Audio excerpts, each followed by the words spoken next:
Tomorrow is a day called Ekadashi here in the ashram, and it's supposed to be beneficial to fast on that day. If you watch the natural cycles of the body, based on this natural cycle, once in one mandala, that is one mandala is 40 to 48 days, in these 48 days, 3 days will happen where your body does not need food. If that awareness is not there as to which day that is, for that in India they fixed what is called as Ekadashi.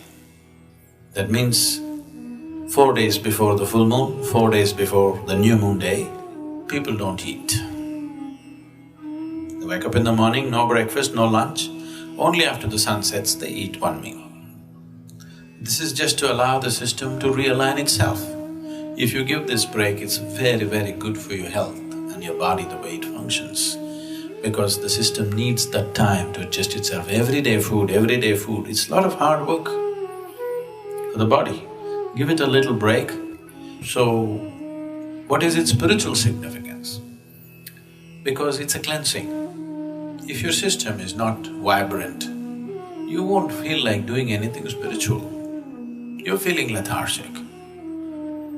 For a meditator, the biggest enemy is sleep. To sit here with eyes closed and fully alert takes something else. For most people, if they close their eyes, it's sleep. So to sit here and to be very alert with the eyes closed takes a certain level of vibrance in the body.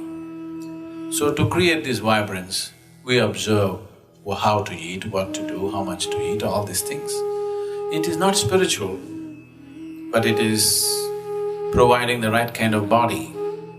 So in that context, fasting here and there, giving the body a break to recover itself, recover its vibrance, not become lethargic with food, is important. The ideal break between one meal and the next meal is 8 hours always. If 8 hours is not possible for you, minimum 5 hours break is needed. You must feel a certain sense of hunger before you eat. Before you feel hungry, if you put food into the system will become lethargic. It will not know vibrance. So, human vibrance can be in various levels, many different dimensions. It can carry you to completely different dimensions of experience and living. So, keeping the body well is a fundamental requirement. Somehow on this day, I feel that the need for food is not as much as it is on other days. So, reducing the food intake definitely helps to clean the system, and it also gives rest to the digestive system. So we fast for 24 hours and break the fast in the night with a particular kind of meal which is more gentle on the system, made up of kanji, papaya, chutney and cooked vegetables. Every morning before we do our morning practices, we have neem and turmeric with tepid light honey water. Now Sadhguru says this has a lot of medicinal benefits and is very supportive for yogic sadhana.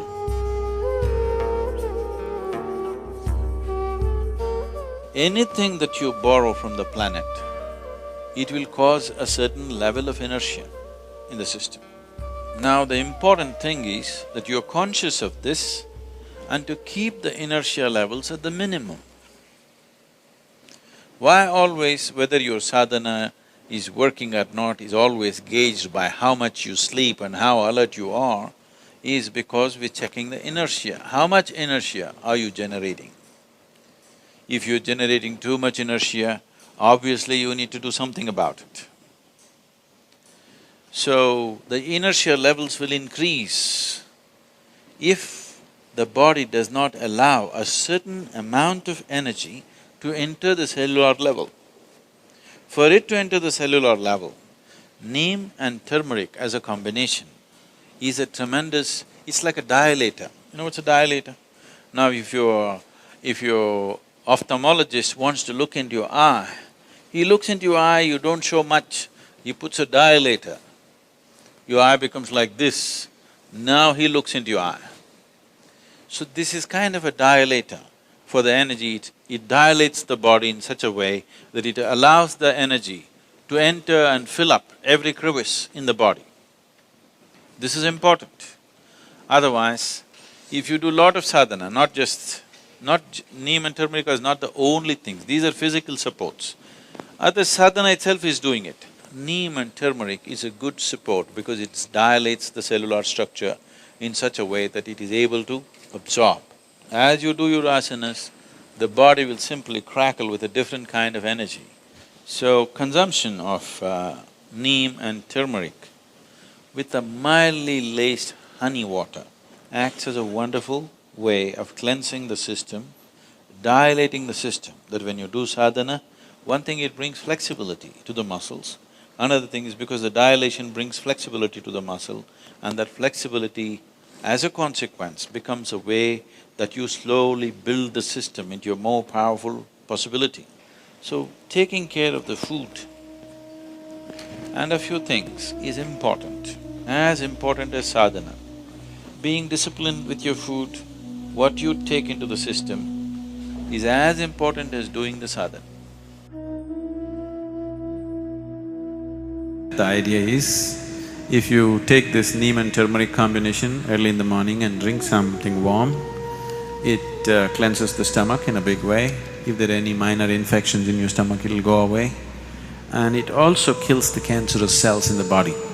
When I say cancerous cells, it is not that you must be diagnosed as having cancer.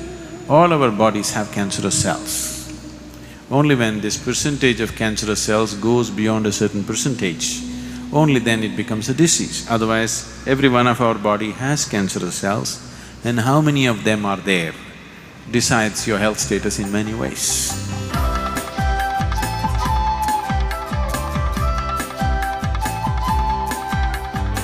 We just got done with our morning practice sessions and headed for the brunch.